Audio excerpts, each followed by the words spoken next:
I started in the industry about 2008, and I started off at Liberty, along with some of the founding fathers, if you will, of this business. And I was at Liberty for 2 years at the start of my career, and was with him for 2 years when Tyron headhunted me, and so the rest is history.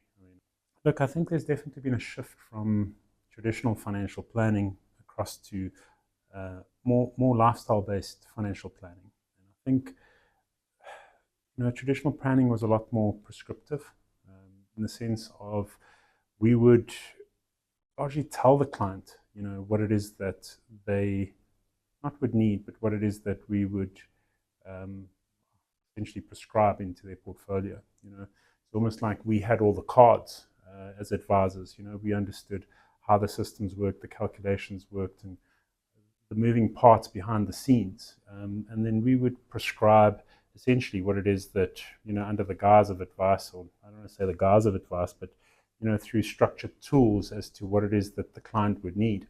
And the client would put us in a position, not of reverence, but, a position of authority and just trust us blindly, for a lack of a better expression. I think that's changed enormously, with people being more informed, wanting to be involved in their portfolios, for various reasons. A failure on our part as advisors in the industry to, be completely transparent with clients. And then in addition to that, just clients, wanting to, like I said, alluded to previously, just being more involved, having, how do I put it, having more line of sight, with regards to, financial services, the product experience, seeing their families, not benefit from or not benefit from what it is that we do.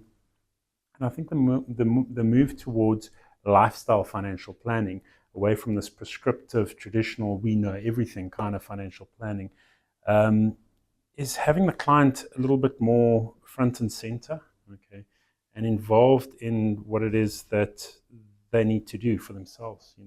Some people don't have a traditional view on how they'll retire. Some people want to make peace with the fact that they will work for the rest of their lives, or as long as they're healthy. So they might want to retire, especially these days, at 75 as opposed to 65.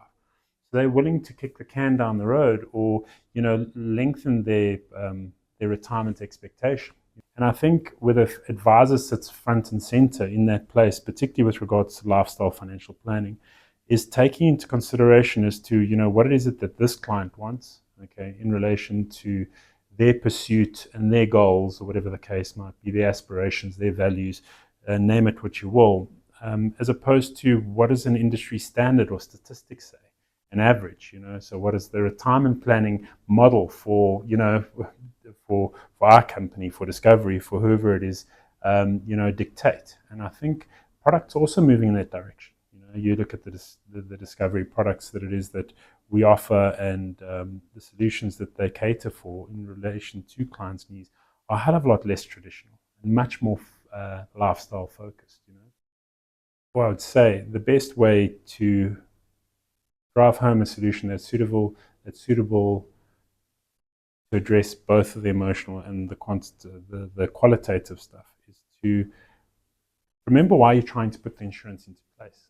Remember the need for structure within a portfolio, okay, that speaks to a particular need, and asking the right questions to a client. To use an example, is to say, why are we putting the life insurance into place, and why are we putting the critical illness into place, or the income protection, whatever the case might be.